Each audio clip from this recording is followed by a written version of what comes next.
আর ডান দিকে, বাঁ দিকে, ডান দিকে, বাঁ দিকে। হাতটাকে পেছন দিকে নিয়ে যাওয়া, সামনের দিকে নিয়ে যাওয়া, আবার পেছনে, সামনে। বাঁ কাঁধটা বাঁ কাঁধের দিকে, ডান কাঁধটা ডান কাঁধের দিকে। যৌগিক সূক্ষ্ম সঞ্চালন। প্রথমে ঘাড়। নেক্সট জয়েন্টস আমাদের শোল্ডার জয়েন্টস। হাত ঘোরানো, দুটো হাত ঘোরান, ধীরে ধীরে হাত ঘোরানো। উল্টো দিকে নর্মালি 5 থেকে 10 বার করে করা। উল্টো দিকে। নেক্সট জয়েন্টস আমাদের কোমর। কোমরের 4টে দিক। সবাই ডান হাত তোলো, বাঁ দিকে বেন্ড, বাঁ হাত তুলে ডান দিকে বেন্ড। আরেকবার ডান হাত তুলে বাঁ দিকে, বাঁ হাত তুলে ডান দিকে। আমরা যদি ছোটখাটো কয়েকটা আসন ব্যায়াম করে আমরা খুব ভালো থাকবো। পদ হস্তাসন, দুটো হাত পেছন দিকে নিয়ে যাওয়া, সামনের দিকে ঝোঁকা। যাদের কোমরের সমস্যা সামনের দিকে ঝুঁকবেন না, শুধুই পেছনের দিকে যাবেন। আমাদের নেক্সট জয়েন্ট হাতির জয়েন্ট। দুটো পা ছেড়ে দাও, হাত দুটো সামনে দাও, হাত দিয়ে বসা। উৎকট আসন। উঠে দাঁড়াও। আরেকবার উৎকট আসন।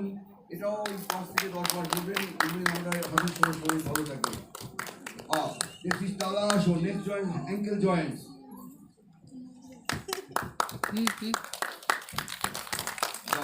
বসে যাবে, নিচে বসে যাবো আমরা। বসে আমরা কয়েকটা প্রাণায়াম করবো। প্রাণায়াম তো অনেক আছে।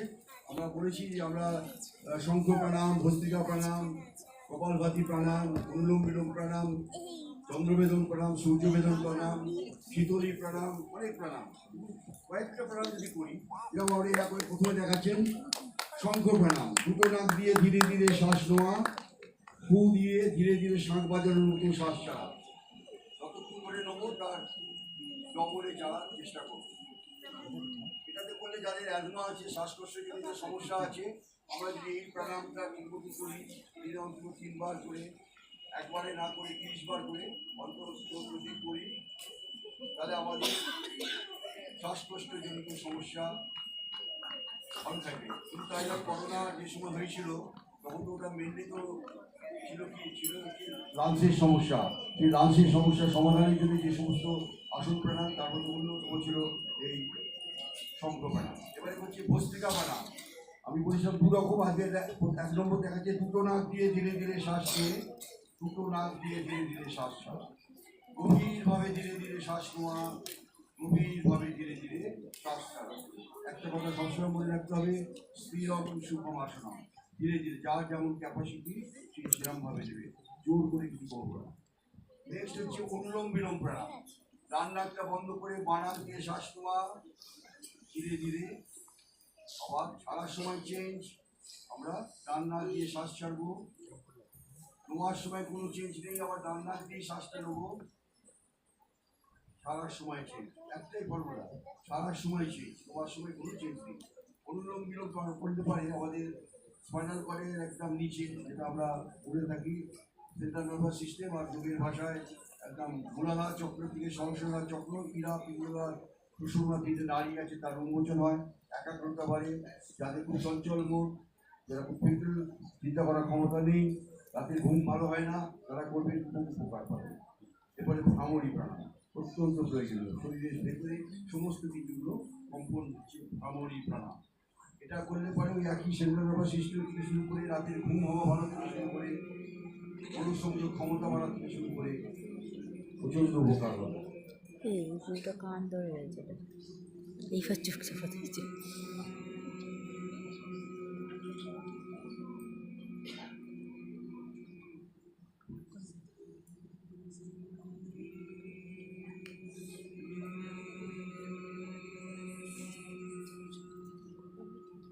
এরপর আমরা মেডিটেশন করবো। দুটো হাত ধ্যান মুদ্রা। আমি আবার বলছি, 2 রকমের ধ্যান। নর্মালি একটা হচ্ছে কোন বিষয়ের উপর ধ্যান, এমনি ধ্যান তো 1000 রকমের আছে। নিজের শ্বাসে মনোসংযোগ করবে, একদম পুরো শরীরটাকে রিল্যাক্স, মনটাকে আস্তে আস্তে শান্ত করে দেওয়া। ধীরে ধীরে শ্বাস বইতে থাকছে, সেখানে মনোসংযোগ করা। মনের মধ্যে অনেক চিন্তা আসবে, তাকে প্রত্যাহার করে সরিয়ে দাও। ধীরে ধীরে আমাদের শ্বাস অনেক ছোট হতে থাকবে, কম হতে থাকবে। আলটিমেট এটা কিছু চিন্তা না করা, নির্বিকল্প ধ্যানে পৌঁছবে, অর্থাৎ কিছু চিন্তা করবো না। মন শততুই চঞ্চল, তাকে কন্ট্রোল করতে হবে। এটা করলে পরে আমাদের অনেক রকমের অসুখ হবে, আমাদের মনোসংযোগ ক্ষমতা বাড়বে, আমাদের কার্যক্ষমতা বাড়াবে, আমরা অনেক বেশি এনার্জি, সারাদিন রাত কাজ করার মতো এনার্জি আমাদের ফিরে পাবো যদি আমরা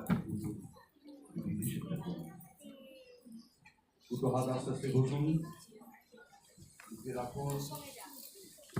আমরা যদি এগুলো রেগুলার করতে পারি তাহলে আমরা আমাদের শারীরিক মানসিকভাবে ডেভেলপমেন্ট করে আমরা অনেক দিন সুস্থ থাকতে পারবো। ধন্যবাদ সবাইকে।